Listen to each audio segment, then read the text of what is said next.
Hello friends, welcome to Acharya 90 FM, myself Tejaswini, and today in our guest interview we have Mr. Rahul Srinivasan. Welcome sir to our Acharya 90 FM, your own radio station. Let me tell you about our guest, Mr. Rahul Srinivasan. He is an international energy professional with deep and extensive experience spanning Sub-Saharan Africa, South Asia, East Asia and the Americas in renewables, energy access, energy health nexus and climate friendly cooling. He has studied at Howard University in the US, worked at the World Bank and is currently at the United Nations partner organizations in the US. So we would like to know more about you and yourself and your throughout journey in life. So let us would like to ask few questions about regarding your life journey. So first of all, I would ask you, after joining the World Bank in Washington DC, you were a core member of the COVID-19 Global Vaccine Delivery Task Force. So could you share your experience during pandemic? Thank you very much, Tejaswini. Firstly, a big hello to our viewers in Chembur and Mumbai. It is an absolute pleasure to be here on this show, hosted by you. Thank you for inviting me. A big thank you to Acharya 90 FM. Yeah. I've seen some of your broadcasted videos and audios, and I count myself very fortunate to be a guest on this show. Regarding your first question on my role in the COVID-19 Vaccine Delivery Task Force at the World Bank, well, let me tell you, Tejaswini, it was one of the most demanding yet rewarding experiences in my professional life. As we all know, the COVID-19 pandemic was a huge catastrophe on so many levels across the world. Of course, it was important to get vaccines, but it was also important to make sure that these vaccines could be transported and stored at appropriate temperatures, whether it's minus 20 degrees Celsius or minus 70 degrees Celsius.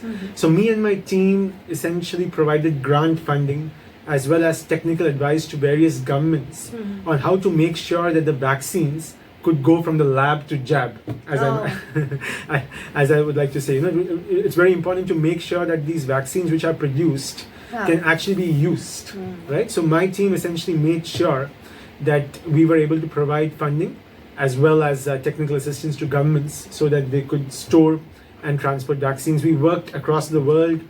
There were days when I used to work 18 hours a day, 18 to 20 hours a day.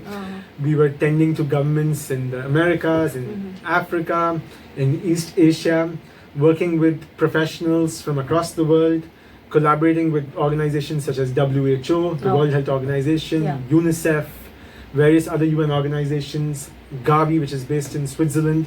So it was a roller coaster ride, but extremely satisfying because you feel like you've helped improve health outcomes across the world, helped people recover from COVID-19, helped people essentially mitigate the symptoms of COVID-19 because of vaccine deployment. So an excellent experience and something that I will always cherish and take forward in my other activities. Wow, that was really nice hearing about you and how you served the people during pandemic. So looking forward now, in your current role in United Nations partner organization, you continue to work on powering healthcare and climate friendly cold chains. Tell us more about this, which is very important. Well, thank you. As you mentioned, it's a very important issue. Now I'll tell you some things which may not be obvious. But if I tell you, you'll be like, wow, that is actually true, and it is something unacceptable in the 21st century. Even today, if we go to some villages, towns in sub-Saharan Africa, or even maybe our own country, we see mothers giving birth to babies in the night under torchlight or candlelight because there is no electricity in health centers. I mean, isn't that unacceptable in the 21st century? We're going to health clinics and seeing mothers give deliveries to children under torchlight or candlelight. Similarly, in many places, patients are not treated properly because the equipment that is needed to treat them needs to run on electricity. There are so many equipment in medical centers that cannot run without electricity, right? And it is pretty surprising that this issue still persists in many developing countries. Now, I'll tell you a very shocking statistic. Around 1 billion people in the world today rely on health facilities in the world that either do not have access to electricity at all or have very unreliable access to electricity. and naturally that is going to mean that your health is going to be compromised. So this is an extremely important topic for me as well as the energy and health communities across the world, where we want to make sure that there is infrastructure, there's energy infrastructure in place to support health infrastructure. And as I mentioned, this is electricity essentially to make sure that you can operate a blood transfusion machine. This could be electricity to make sure that your refrigerator, which stores vaccines and medicines, is operating. I mean, these are very simple things that you can think of that are needed in a normal health center to treat patients, to make sure that they feel comfortable. But none of them will function without electricity. So that's why my work on electrification of health facilities as well as cold chains continues in the quest that we are able to provide a healthy lifestyle to people who come to these hospitals and health facilities, to make sure that they are well treated, well looked after, so that they can then lead a normal life. So this is my work at Sustainable Energy for All, which is a UN partner organization that is headquartered in Vienna. But I continue to work in the US in Washington, DC. Wow, that's great. And now we are speaking about the health system. So what are the development required for the health systems in the developing countries, that you can put a light on that? Sure. Well, there are many challenges in developing countries. There's so many challenges, but maybe if I can highlight 3 suggestions or recommendations that are needed to make sure that these health systems develop. Number 1 would be better coordination between the energy and health ministries in these countries, as well as energy and health partners. Now, to give you an example, I've been to certain health facilities where all the health equipment has been procured and kept in the health facility, but there's no electricity. So there is no use of those equipment if you don't have electricity. Similarly, there could be facilities where there is electricity, but there's not enough health equipment to serve the populations. So we want to make sure that the health and energy teams in those districts, in those counties, or the ministries are able to talk to each other and are able to coordinate their activities. So I think coordination is extremely important. Number 2, I think, is always financing. There is a huge shortage of funding. Now I'll give you some numbers. It is estimated that around $5 billion is needed in developing countries to make sure that health facilities are electrified accordingly. Health facilities and cold chains are electrified in an efficient manner so that people are served. $5 billion American dollars is a huge sum of money, of course. And we need to make sure that there is enough funding from various donors, private sector actors, governments to bridge this gap. So I think the number 2 key requirement after coordination for me is financing, which is very important. And I think the number 3 key area of importance is sustainability of interventions in this space. And what I mean by that is, after you electrify a health clinic, you want to make sure that the health clinic is electrified for a period of years. Many a times we see that something is installed and it doesn't work after 3 days, after 1 month, after 2 months, but that should not be the case. So make sure that we have the required capacity to operate and maintain these systems. So whichever health facility we go to, we want to make sure that people there understand how to operate the system, and if there's an issue, they should know whom to call. Right? Whether it's from the government or whether it's from some private sector provider or whether it's from some other entity, there should be a mechanism to operate and maintain these systems over a period of time. So I think those are some of the very key actions, or key priorities, I would say, in the development sector. And I could also relate to you because my elder sister is a doctor, and she even in pandemic she was also working, and as you said, you were working for 18 to 20 hours, so even she was also working. Being a pandemic, it was a double working hours for us. So we have, all of us have gone through those, and the health system in our hospitals are also very nice. And as you say, energy is required for conserving all the equipments, the sanitization, and the whatever they do for the medicine. So I could relate all that things. Now, as at Harvard, you served as a teaching fellow on energy policies and markets. So how was that experience in Harvard University? Thank you. I was a teaching assistant at Harvard in the US. A fantastic experience. Well, teaching is one of my hobbies. I have been teaching since a young age. As you know, I was born and raised in Chembur. My mom is a teacher. My father has also been a teacher in the past, so I guess it's in the genes. So I've always enjoyed teaching since a young age. So when I had this opportunity at Harvard to teach students, it was a fantastic experience. I think teaching teaches the teacher also. Yeah. If I may say so. The questions that are asked, Yeah. the new trends that you learn about while researching, Yeah. always tend to also enhance your experience and knowledge as a professional and as a person. So, when I taught these students, these were students who came from across the world. Maybe I must have taught students from more than 60 countries. Oh my God. From Okay. 60 countries, from different backgrounds. That's great. And it really puts you also in a position where you have to think through how your teaching can be applicable to people from these different countries. It's not that you're just teaching for one particular student or teaching students from one particular background or one particular country. So I think that really expands your horizons in terms of the research you do, in the way you communicate, and in the way you expand your knowledge. So an excellent experience which taught me a lot too on how to work with people from different backgrounds and countries, and how to keep abreast with the latest trends Yeah. in the energy sector. So have you thought of taking a doctorate and all? It's a Yeah, it's a- because attending seminars, signing those papers, journals, I mean, Yes. yeah. No, I Or think- a scientist. I would more say you should be a scientist, right? No, I do love teaching, and I understand your question. Usually, when you get into teaching, Yeah, and it's a- most of the South Indians we say they are very मतलब बहुत पढ़ाकू लोग होते हैं, बहुत intelligent होते हैं, intellectual होते हैं. So like in that way, I thought you can be a scientist. My wife actually has a PhD, so she has a Okay. doctorate. Well, in my case, I do enjoy teaching, Yeah. but at this point, I also want to be a practitioner, someone who works on the ground, someone who works in the development space. I Yeah. think that is what gives me a lot of satisfaction, Okay. and I'm still able to teach through my experiences. Yeah. I don't want to get into something more academic just for the Okay. sake of academic studies, but who knows? Never say never. Yeah. In the future, if there is an opportunity for me to pursue Yeah. my doctorate studies in something which I find interesting, Yeah. and something through which I can contribute to the society, I would certainly consider it. Yeah, definitely. And apart from working in top organizations and having strong career, you have also a sports person, like you have cricket, tennis, football, and enjoy teaching also. So how do you manage both the things, like teaching and working in all the organization, going meeting people, conducting all the health related issues, and managing those issues, and how you relate cricket and whatever your sports hobby with your current career? Well, I've always been a big believer in extracurricular activities. Even when I was in school, Okay. I was always very sure that there should be a life beyond your academics, or there should be a life beyond your work.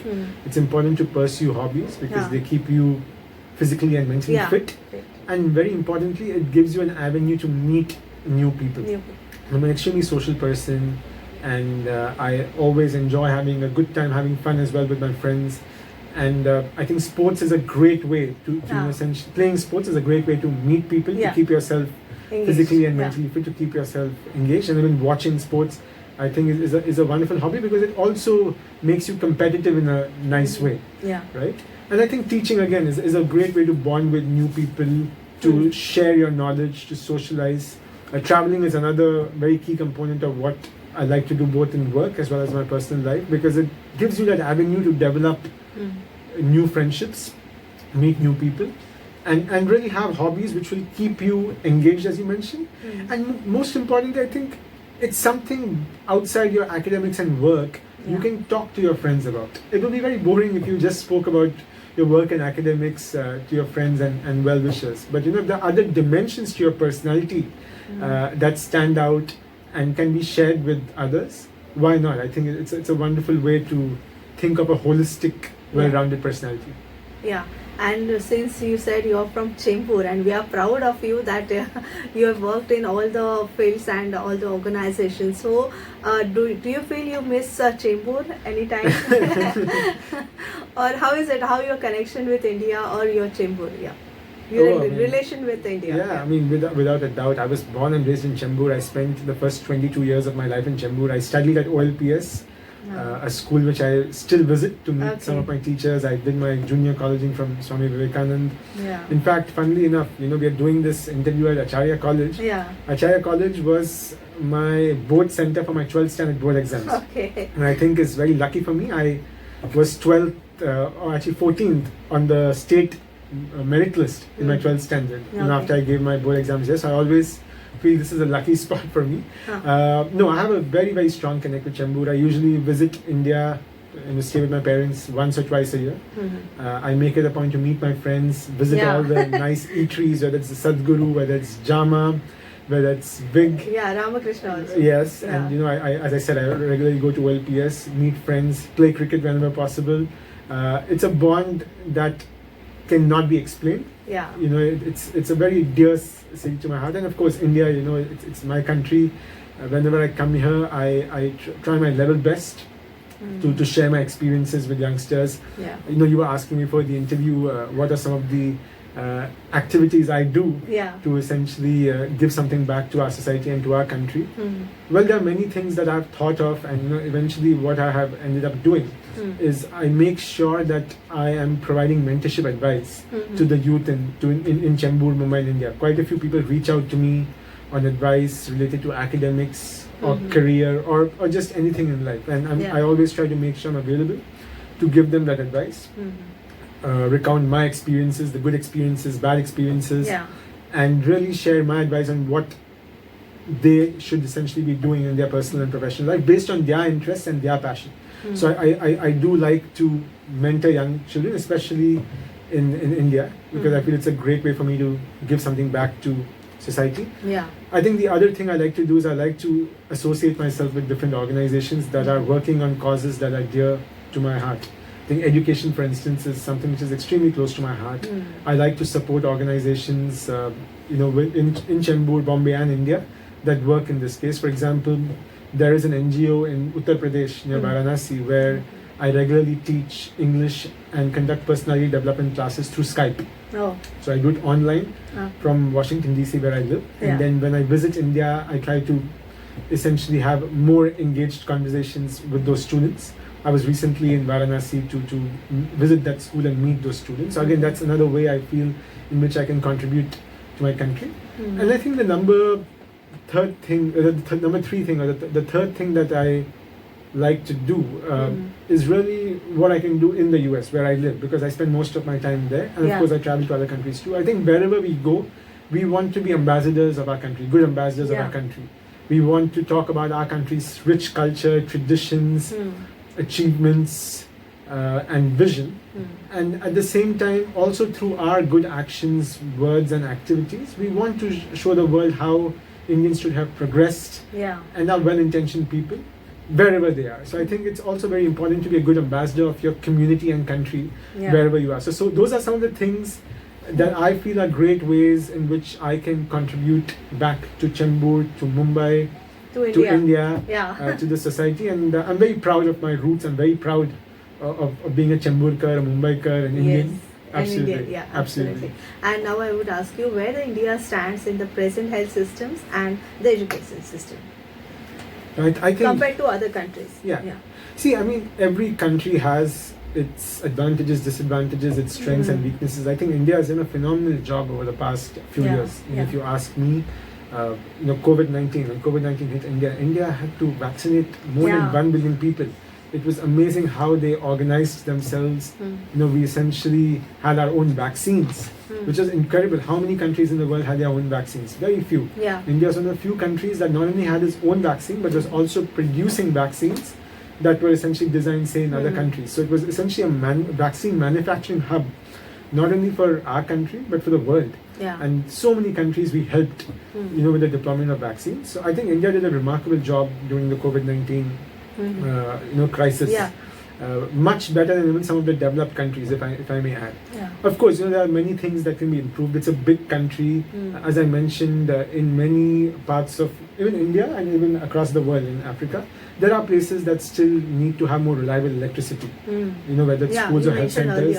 And you know, if you go to the remote villages, this is still a gap. But I'm sure with all the policies that are being implemented right now, this is not going to be a distant reality. I'm very sure, given the next 2 years, you will have all health centers and schools in India have sufficient electricity so that health systems are more robust, school systems are more robust. So I think, in summary, I think India has done a fantastic job. Is on par with most countries, better than many developed countries. But like every other country, we all need to think about next steps on how we can make sure our health and education systems are excellent, not just good but excellent. Have all the supporting infrastructure, including energy, and I'm sure a lot of work is being done in that regard. Yeah. And I would like to ask, what are your future plans for your career? It's a very good question. So they just really, I want to continue working in international development. Yeah. As I mentioned, it gives me a lot of satisfaction when I'm able to touch the lives of people in underprivileged communities in developing countries, because the needs are so huge. Yeah. When you see a smile on someone's face because he or she has received access to electricity or education or healthcare, it really makes my day. I really enjoy that aspect. I enjoy that human touch. I enjoy that dimension of my work. It takes me to a lot of places. I do travel extensively, mostly in Africa, because most of my work is in underprivileged communities and developing countries. But I think moving forward, I would love to contribute more to India. Hopefully move back to India at some point in the future, to see how I can help our country, our government, our people establish better energy systems, better health systems, and make a difference in the lives of children and our youth. Yeah, thank you so much for joining us on Acharya 90 FM. As I said, the pleasure is mine. It's an absolute pleasure to be on this show. Thank you so much for inviting me, for thinking of me to grace your radio show. And I really hope this has been informative. Very much informative. Yeah. And is something that even the youth of our country would take forward in terms of what they want to do and how they can contribute to their community and country. Yeah, and at the end of this session or interview, I would like to ask, what guidance would you give to the current engineers who are seeking engineering, electrical engineering or any common engineering, that field? You can put a light on that. Sure. No, thanks for asking that question, because as you mentioned, I think earlier, my bachelor's and first master's was in electrical engineering. Well, I don't think my advice is just for engineers. It's really for youth in general across Chembur and Mumbai, whoever is listening to this show or viewing this show. I think maybe 3 areas I would suggest, or 3 pieces of advice. It's funny you ask me this question. It makes me feel old. I think I'm now old enough. No, you're more experienced. That's why I asked you this question. No, I think I'm old enough to give some advice to younger people. So in a very small age, you have done many things. So no. That's why I asked you. No, it's a pleasure. I was just joking. It's a pleasure, and anything that can be useful to the youth, I'm happy to contribute through my experiences. Yeah. I think number 1 is, it is very important for our youth to identify their strengths, work on their strengths, and then play to their strengths. And what I mean by that is, look, everyone has different strengths, different weaknesses. All 5 fingers are not the same. So it is essential to know, okay, what is it that ticks you? What is it that you're passionate about? What are your strengths? It could be in sports, it could be in architecture, it could be in engineering, it could be in politics. Yeah. What are your strengths? What is it that you like to do? Hone those strengths so that you become a better professional or person, right? Whatever the context is, and then you play to those strengths. You work in areas where you're strong, because that is where you're going to be able to make the most impact. Yeah. Right? I mean, it's common sense, right? In the sense, if you work to play to your strengths, work according to your strengths, you're going to be successful in whatever you do, whether it's from a professional standpoint or a personal standpoint. So I think that is number 1. I think number 2 is cliched, but is very worth mentioning. There's really no substitute to hard work and discipline. Yeah.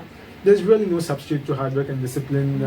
Many times when I talk to younger people, there's this affinity towards shortcuts, towards becoming person X or emulating someone, without really thinking through the steps that are needed to reach those goals. So, many times people might ask me, Rahul, we want to become like you. Yeah. Or, how did you do X? How did you do Y? And everyone obviously has a different path, but I can tell you that when you work hard and have discipline, opportunities will come towards you.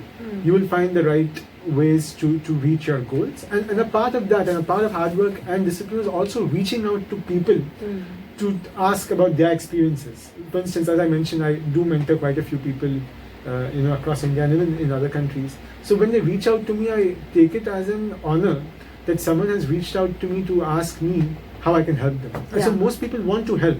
You should not be shy. You should reach out to people to understand how you can be like them, or Yeah. or essentially how you can follow a similar path. As I mentioned, everyone has different paths, Hmm. but it's very important to talk to people who have already been there and done that, right? You Yeah. don't need to reinvent the wheel. It's not that things have never been done before. A lot of people, if someone wants to become a scientist, for instance, read about Abdul Kalam, Shri Abdul Kalam, Yeah. or talk to scientists. Or if someone wants to become an architect, there are fantastic architects in our city, in our community, in our country that you can talk to, so that you can understand what to do, essentially, to reach those goals. And today, even if you don't know someone, Yeah. through social media, you can contact people on LinkedIn, Instagram, Facebook. There are so many avenues Ways, today. yeah. So many more avenues today than existed, say, when I was growing up. When I was growing up, you needed to know someone and call them. But today, you don't even need to know someone. So I think that is number 2. Hard work and discipline is important. But a part of that is also reaching out to the right avenues to make sure that you can essentially meet to find out whether you're on the right path. Right. Yeah. And then I guess number 3, really, and this is something I also mentioned regarding how you can give back to your community, society, country. Find one or 2 ways, simple ways in which you can help someone. Yeah. There is nothing more satisfying than helping someone, attending to their needs. And it doesn't need to be something big. It's a mistake often that we have, that it has to be something big, or what if someone doesn't recognize my generosity. Don't expect anything. If you start expecting things, then you're not doing something for the right reasons. You're not helping people for the right reasons. Do it to make a difference in the lives of people, communities, without any expectations. And you see how wonderful you will feel. And most importantly, look at the kind of respect you will get from people. Just because you have made that extra effort to help them, even if you don't know them very well, doesn't need to be your friend, but someone who has reached out to you, consider it as an honor. I'm telling you, very few people are blessed to be asked for help. Yeah. Many people ask for help. Yeah. That is common. Very few people are asked for help. Yeah. And the ones who are asked for help are honored, and they are people who are trusted and respected. So that will be my third key suggestion for today's youth. Help people in whatever way you can. Yeah. Could be something very small. Consider it as an honor and privilege when you're asked to help people, and do the best you can. Yeah. Those would be my top suggestions. Yeah, thank you so much, and it was really great talking with you and listening to your all the experiences. So friends, today we had Mr. Rahul Srinivasan, an international energy professional, in our guest interview. We'll be meeting up next with our next guest in our next guest interview. Till then, myself Tejaswini signing off for today. You keep listening Acharya 90 FM, your own radio. Thank you. Bye-bye. Thank you.